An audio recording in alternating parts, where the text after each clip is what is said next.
Gimana sih cara move on?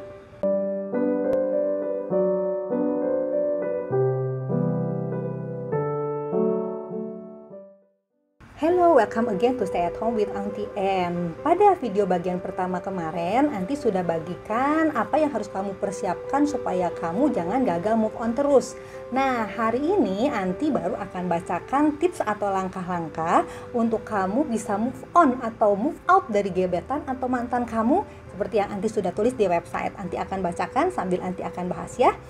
Langkah pertama yang harus kamu lakukan adalah kamu harus punya niat dan tekad untuk bisa move on. Jadi jangan sebentar mau move on, sebentar nggak jadi move on.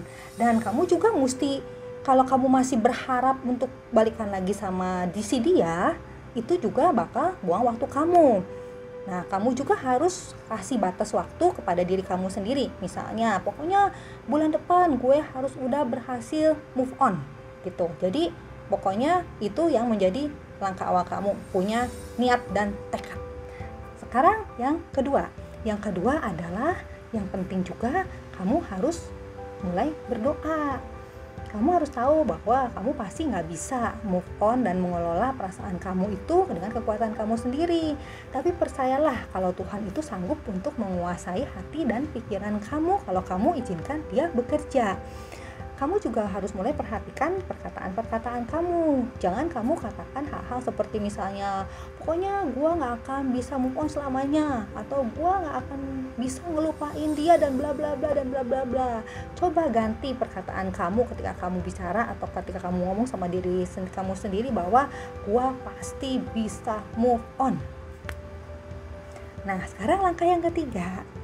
Nah, kita dalam kondisi move on ini biasa kan hati kita nyesek.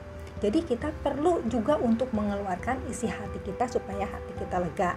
Seperti di bagian pertama yang lalu Auntie juga sudah katakan bahwa caranya yaitu kamu boleh coba untuk menulis diary untuk curahin isi hati kamu. Ya, diary itu adalah sesuatu yang baik dan bisa dipercaya karena dia kan gak akan ngember. Dia juga gak akan ngasih komen apa-apa sehingga kamu bisa bebas menuangkan isi hati kamu. Atau kamu juga bisa pilih seorang teman kamu yang kamu percaya, yang setia, yang bisa kasih encouragement ke kamu. Tapi yang penting kamu gak usah minta saran dari dia. Kamu hanya mencurahkan atau menumpahkan semua unek-unek atau sampah yang ada di hati kamu supaya kamu lega. Tapi kamu juga ingat ya, masa berkabung kamu jangan terlalu lama. Nanti lama-lama teman kamu itu kabur karena gak kuat nerima semua sampah-sampah dari kamu itu. Oke? Nah, dan yang penting juga, dilarang curhat ke banyak orang. Nanti masalahnya malah jadi runyam. Oke, sekarang langkah yang keempat.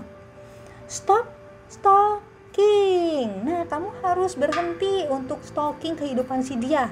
Ya, tahan jari kamu untuk kamu tidak mencari informasi atau melihat si dia, karena itu akan menjadi kamu lebih sulit.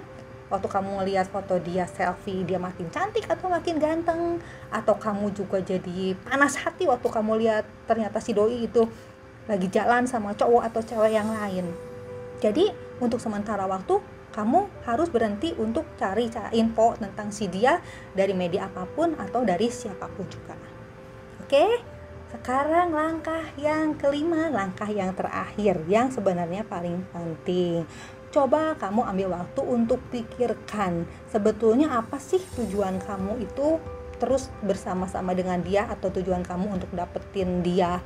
Apakah memang kamu berencana untuk terus sampai akhirnya menikah sama si dia? Coba kamu tuliskan kekurangan atau kelebihan dari hubungan yang kalian jalani selama ini. Atau kalau kamu memang selama ini suka dan berusaha mendapatkan si dia, coba kamu juga tuliskan plus dan minus dari orang tersebut.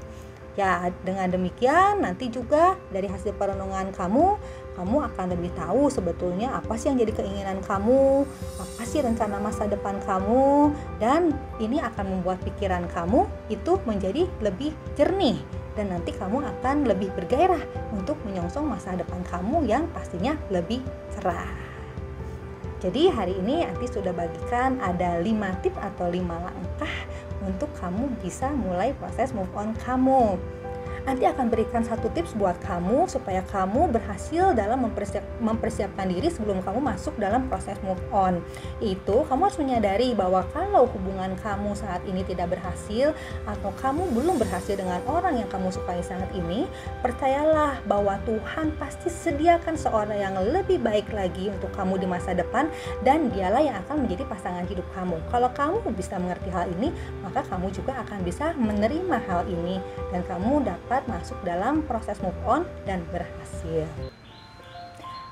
Jangan lupa untuk subscribe, like, dan share YouTube channel Ask Auntie Ann. Dan juga kamu boleh tuliskan komen di setiap video YouTube yang kamu tonton.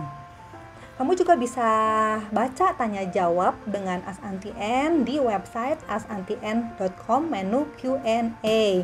Buat kamu yang punya pertanyaan, kamu dapat kirimkan pertanyaan kamu ke email yang tertera di bawah ini, atau kamu bisa tuliskan di kolom Ask Me di website askantienn.com. Nanti pertanyaan pilihan akan Auntie jawab melalui website atau tunggu tayangannya di video selanjutnya. So, stay happy, stay healthy, stay positive, and God bless you.